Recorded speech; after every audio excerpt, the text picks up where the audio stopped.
রাজ্যে ক্ষমতা এলে লক্ষ্মীর ভাণ্ডারে মিলবে ৩,০০০ টাকা, এমনই কথা উত্তর মালদায় দেয়াল লিখনে থাকায় শুরু হয়েছে রাজনৈতিক বিতর্ক।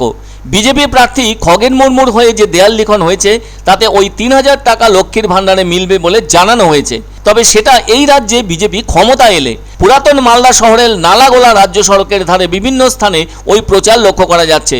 তবে পুরো বিষয়টি নিয়ে নির্বাচন কমিশনের কাছে অভিযোগ জানানোর কথাও জানিয়েছে রাজ্যের শাসক দল তৃণমূল কংগ্রেস। উত্তর মালদা কেন্দ্রের অন্তর্গত পুরাতন মালদা পুরসভার 14 নম্বর ওয়ার্ডে বিজেপি প্রার্থী খগেন মুর্মুর সমর্থনে এভাবেই লক্ষ্মীর ভাণ্ডারে ৩,০০০ টাকার কথা লিখে মানুষকে প্রভাবিত করা হচ্ছে বলে অভিযোগ তৃণমূলের। এবার উত্তর মালদা কেন্দ্রের লোকসভার বিজেপি প্রার্থী হয়েছেন বর্তমান সাংসদ খগেন মুর্মু, আর এই কেন্দ্রে তৃণমূলের প্রার্থী হয়েছেন প্রসূন বন্দ্যোপাধ্যায়, আবার কংগ্রেস প্রার্থী হয়েছেন মোস্তাক আলম। কিন্তু এই লোকসভা নির্বাচনের মুখে বিজেপি প্রার্থীর সমর্থনে পুরাতন মালদা পুরসভার 14 নম্বর ওয়ার্ডের দেয়ালে লক্ষ্মীর ভাণ্ডারে মিলবে ৩,০০০ টাকা বলে লেখা হয়েছে। এর ফলে দারুণ বিভাগে পড়েছে মালদা জেলা বিজেপি নেতৃত্ব।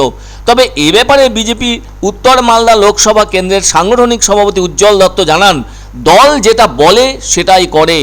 এ ধরনের দেয়াল লিখনের মাধ্যমে যা লেখা হয়েছে তা একেবারেই বাস্তব, আর এই ক্ষেত্রে কোনো রকম নির্বাচনী আচরণবিধি লঙ্ঘন করা হয়নি বলে জানান তিনি। অন্যদিকে তৃণমূল পরিচালিত পুরাতন মালদা পুরসভার চেয়ারম্যান কার্তিক ঘোষ জানান, এর আগেও মোদী সরকার অনেক বড় বড় প্রতিশ্রুতি দিয়েছিল, কিন্তু তার বাস্তব ছবি আজও হয়নি।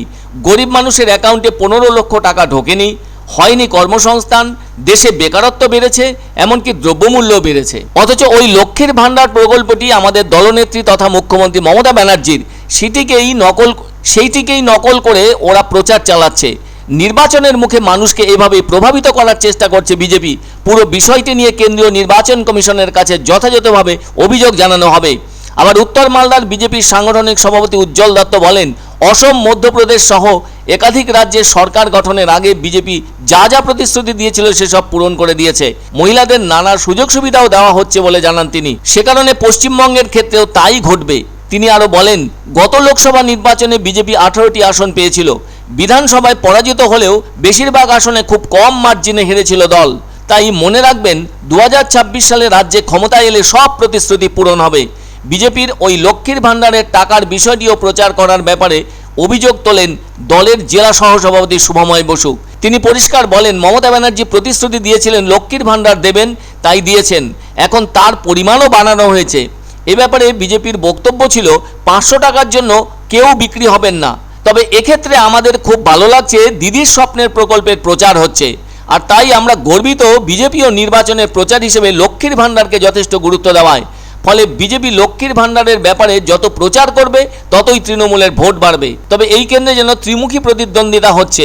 একদিকে রয়েছেন বিদায়ী সাংসদ খগেন মুর্মু, অন্যদিকে তৃণমূলের প্রার্থী প্রাক্তন IPS অফিসার প্রসূন ব্যানার্জি এবং কংগ্রেসের প্রার্থী মোস্তাক আলম। নতুন কিছু নয়, বিজেপি যখন ঘোষণা করেছে রাজ্যে ক্ষমতায় আসলে লক্ষ্মীর ভাণ্ডার ৩,০০০ টাকা করবে, অবশ্যই বিজেপি ৩,০০০ টাকাই করবে। এই সম্বন্ধে কোনো রকম দ্বিমত নেই। মিথ্যাবাদী সরকার, এরা ভোটের আগে বিভ্রান্তি করছে, সাধারণ মানুষকে এরা বিভ্রান্তি করছে। এরা কোনো মানুষকে কিছুই দিবে না। বিগত দিনে ওরা মিথ্যা কথা বলে পার পেয়েছিল। এবার ভারতবর্ষের মানুষ বুঝে গেছে, পশ্চিমবাংলার মানুষ বুঝে গেছে যে এই সরকার যে মিথ্যাবাদী সরকার, এই মিথ্যাবাদী সরকারকে আর নয়।